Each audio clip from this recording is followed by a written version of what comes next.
As the Tampa Bay Buccaneers began the 1989 season, head coach Ray Perkins was looking for improvement from a young team that needed positive experiences in order to realize how good they could be.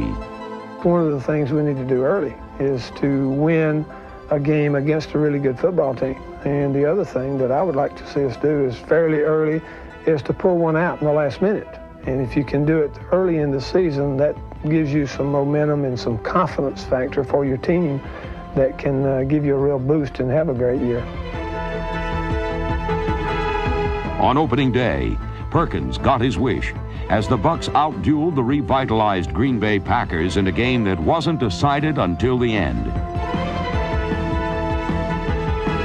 Defensive lineman Reuben Davis and Ray Seals sacked Packers quarterback Don Majkowski twice, and defensive backs Mark Robinson and Harry Hamilton intercepted 3 of his passes. On offense, the tone was set by quarterback Vinny Testaverde. Vinny has hit 7 different receivers, ready to work on first down. Cocks the arm, gets the pass away, caught by William Howard, dives, touchdown Tampa Bay! Testaverde completed 81% of his passes to win the NFC Player of the Week honors. And Lars Tate, number 34, scored twice. Tate's got the corner, he's to the 2, to the 1, touchdown Tampa Bay! The Bucs ran up a 20-7 halftime lead, then had the strength to win it at the end by keeping their heads. A 52-yard field goal by place kicker Donald Igwebuike proved to be the deciding points in a hard-fought 23-21 opening day victory. With the world champion 49ers up next, this win was an important lesson for a young team that was willing to fight to the finish. Men who were proud to say, "We're Buccaneers."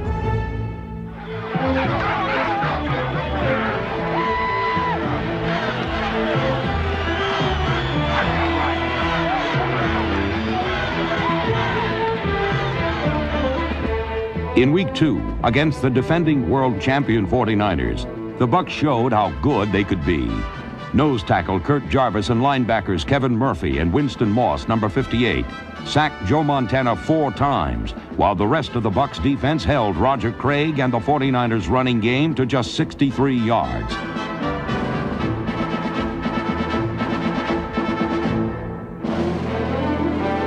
Montana was pressured into 2 interceptions, both by cornerback Ricky Reynolds, number 29. But it was the strength of the team that kept the game close in the 4th quarter and kept the world champions within sight. The Bucs need to hold them right here. They can give up the field goal, but they don't want to give up the touchdown. 14 and a half minutes to go in the game. 49ers have it first down and goal from the 1, and a handoff to Craig. Craig loses the football, pile up. There's a big pile up at the goal line. And the Buccaneers say they've got it. The Buccaneers force the turnover at the 1. You know, sometimes you make your own luck, and there's a perfect example of that.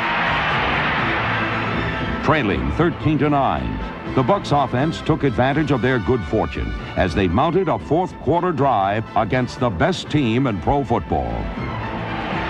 And Vinny wants to go airborne.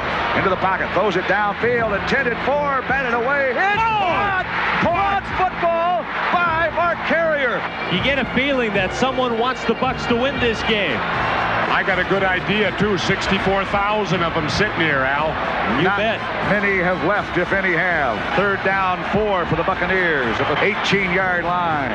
Testaverde with a 1 pump. Goes toward the far corner. He's open! Touchdown! Touchdown, Tampa Bay! Buccaneers lead with 3:25 to go. Gaining a 16-13 lead against the 49ers confirmed that this team had character. However, the lesson that the Bucs were destined to learn was that you never give a quarterback like Joe Montana 2 chances to beat you. First and goal from the 5-yard line for the 49ers with 46 seconds to go. Montana bootlegs, rolls toward his right. He's going to pump and take it in himself. Touchdown, 49ers with 40 seconds to go. Joe Montana does it again. The disappointment of the 20-16 loss was lessened by the encouragement that came from standing toe-to-toe with the NFL's best team. And the next week, the Buccaneers bounced right back against another playoff contender, the New Orleans Saints.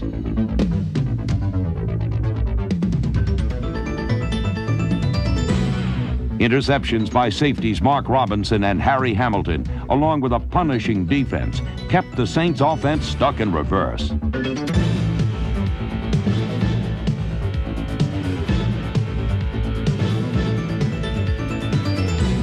Number 59, Kevin Murphy, led a sack attack that dropped Saints passers 3 times.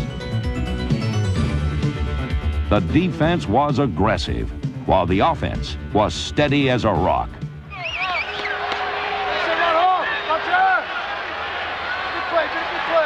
Testaverde drops back. Touchdown.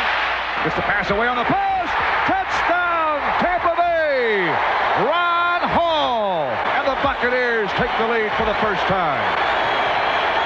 And the Saints have 9 at the line of scrimmage. Daring them to run. Lars Tate takes the call. Goes outside. Stiff fires 1.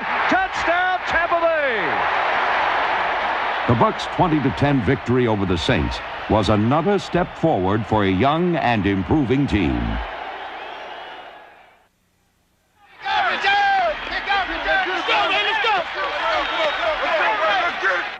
After a disappointing loss in Minnesota, the Bucs returned home to meet a team they'd failed to beat in their last 12 meetings, the Chicago Bears.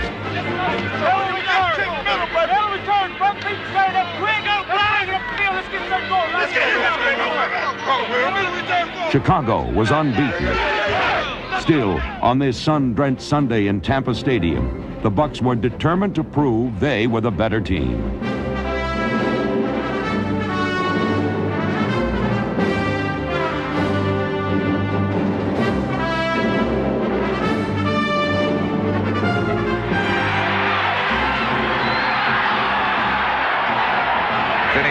Straight back drop, looks toward his left, fires left, and it's incomplete.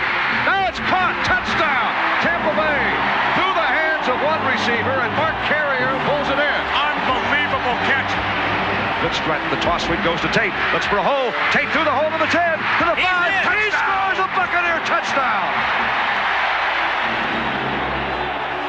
The Bucs offense was on the way to its biggest point production of 1989.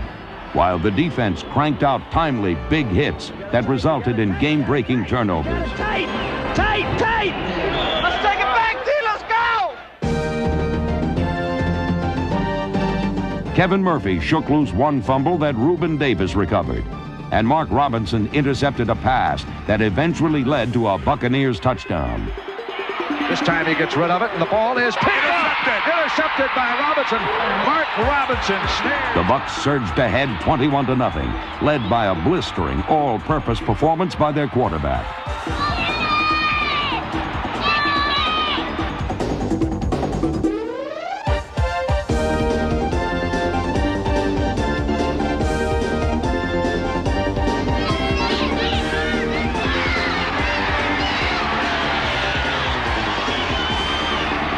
Testaverde with a play fake, looks toward his left, fires, catch, touchdown, Tampa Bay. William Harris, the tight end, and Vinny hit him with a rifle shot.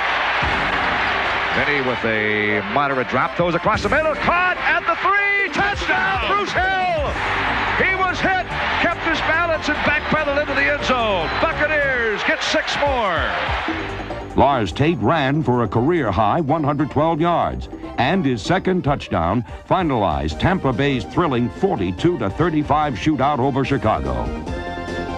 It was a stunning confirmation of the improvements that this team has made since Ray Perkins assumed command in 1987. While the first 5 weeks proved how far the team had come, the rest of the season showed it still had a ways to go.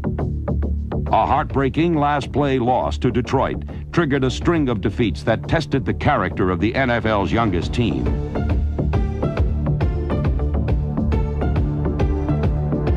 A few games seemed to slip away early, but most were competitive and hard-fought right down to the finish.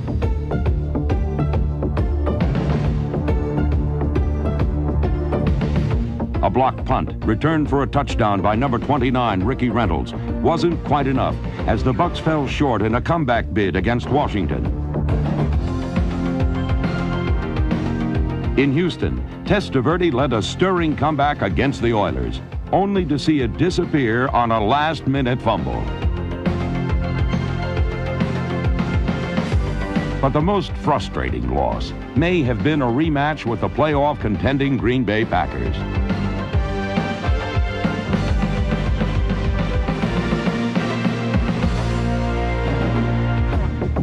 Sylvester Stamp scored a touchdown, and Tampa Bay led until a fourth down penalty gave the Packers the chance to win it with 1 second remaining. While Tampa Bay's losses were heartbreaking, its victories were exhilarating. Take the Bucs' Week 11 rematch in Chicago, for example.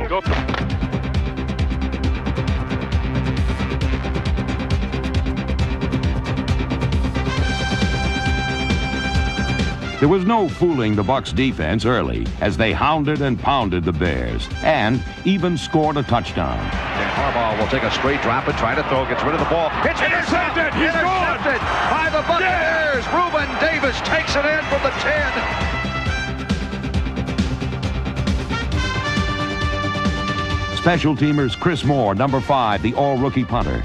Unit MVP Sam Ono, number 56. Jackie Walker, Odie Harris, and number 57, Pete Najarian, provided the Bucs offense with excellent field position.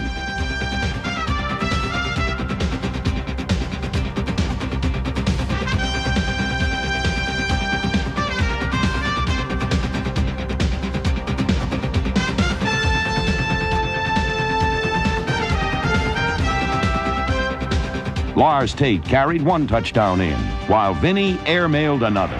From the 22, Testaverde looks left, now looks toward his left, throws it downfield, intended for Carrier. He's got it to the 45. Carrier He's gone. He's gone. To the 30, to the 20. Mark Carrier's going to score a Buccaneer touchdown, a 78-yard pass completion from Vinny Testaverde to Mark Carrier. When Chicago stormed back to take a 31-29 lead, Tampa Bay needed a dramatic drive in the final minute 46. Testaverde confidently directed the Bucs downfield. And after clutch catches by Carrier and rookie Danny Peebles, number 83, Tampa Bay was within range of victory, just in the nick of time. 2 seconds remain in the game. Here's the hole, the kick by Iggy, airborne. It is goal! The Buccaneers! Yeah, beat 2 in a row! Bears, 32-31. Tampa Bay will head home with a precious victory under their belts. And they had to come from behind to do it. It was this fight to the finish attitude that was the most encouraging aspect of last season. And Tampa Bay's last-minute confidence was evident the following Sunday in Phoenix.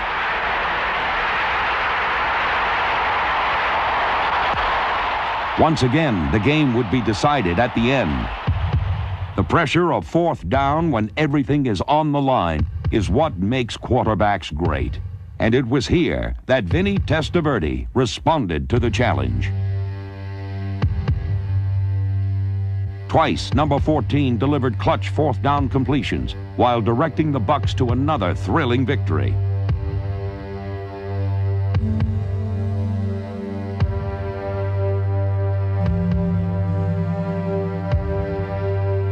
"82 yards and 14 plays later, Testaverde made the winning play when it mattered the most. From the 5, Randy Grimes directing the offensive line. Here's the pass, far corner of the end zone, cut, touchdown Buccaneers, Carrier. And the pass was right over the shoulder of Carrier, touchdown Buccaneers. In 1989, Vinny Testaverde played on a level that kept the Bucs in most of their games until the last minute. And his ability to lead and play his best when everything is at stake could be the difference as Tampa Bay continues to improve.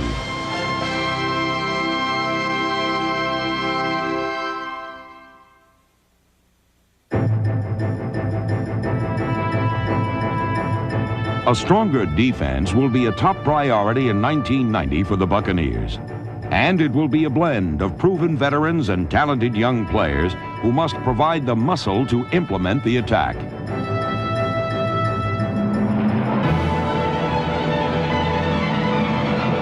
Tampa Bay can count on linebackers like Irvin Randall, number 54, the leading tackler in 1989, and Kevin Murphy, the leading sacker.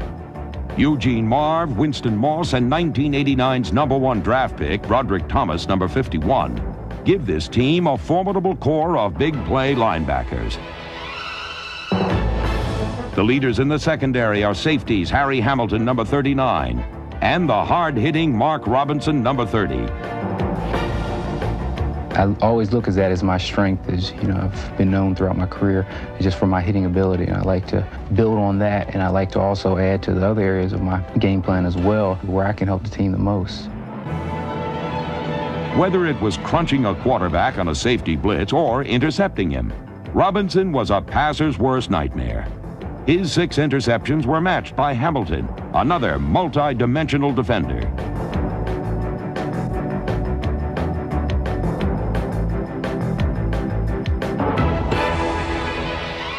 This dynamic duo drew secondary support from Rod Jones, Bobby Futrell, and cornerback Ricky Reynolds, number 29, who was one of the best at coverage and one of the surest tacklers in football.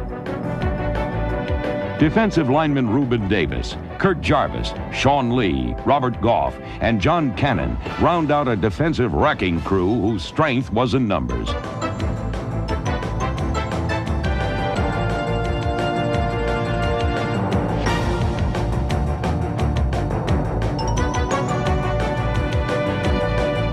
Hitting together not only creates turnovers, it turns games around. And in order for the Bucs to continue to show improvement, the defense must create and the offense must take advantage of the opportunity. 76, down on 2. Ready? Offensively, Ray Perkins has been collecting a cast of talented players that begins with his quarterback. Vinny Testaverde is maturing into an outstanding field general with the help of his offensive line. This wall consists of Randy Grimes, number 60, Tom McHale, Carl Bax, Harry Swain, Don Graham, John Bruin, and Paul Gruber, number 74, an offensive tackle who has the talent and attitude to be All-Pro. Every time you line up and snap the ball, it's another battle, and I want to win all of them. And so that's what I try to do when I go into a game, is play a perfect game. Gruber and the rest hold the key, because pass protection enables one of the strongest arms in football to get the ball into the hands of talented receivers like Danny Peebles, Bruce Hill, Ron Hall, Willie Drury, Frank Pillow, and the one receiver who literally leaped out of the pack in 1989, Mark Carrier, number 88. Frequently spectacular, Carrier caught nearly every catchable pass that Vinny and backup quarterback Joe Ferguson fired in his direction. I think my biggest strength is concentration. I think last year I began catching the ball more.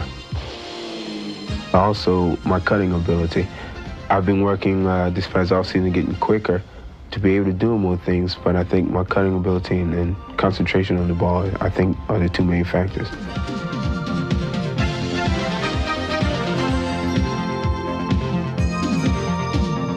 Number 88 put the thrill back in the run after the catch. By season's end, this elusive wide receiver owned or shared team records with 1,422 yards on 86 receptions for 9, sometimes unbelievable touchdowns. Ferguson out of the shotgun's going to put it up. Big Ben right. No, he throws it across the middle. Carrier's got the short route to the 50. Carrier to the far side to the 40. Carrier to the 35 to the 30. Carrier down the sideline. Carrier's going to go. What a play! Touchdown! Is that incredible? Incredible might be the only way to describe this shifty yet sure-handed third-year wide receiver, who will help the Bucs to fight to the finish for many years to come. Near side, looking toward his left, goes toward the end zone. Carrier goes to the end. Touchdown! Touchdown, Tampa Bay, and Carrier does it again. He did it again.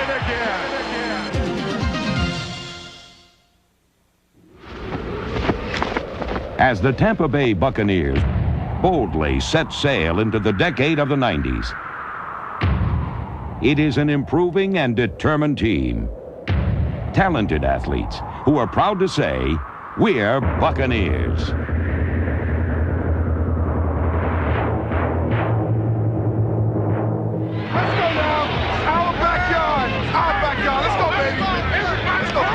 go, let's go, let's go, let's go. Big way.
Lays it toward the end zone. Touchdown, Tampa Bay. And that's a big Buccaneer touchdown.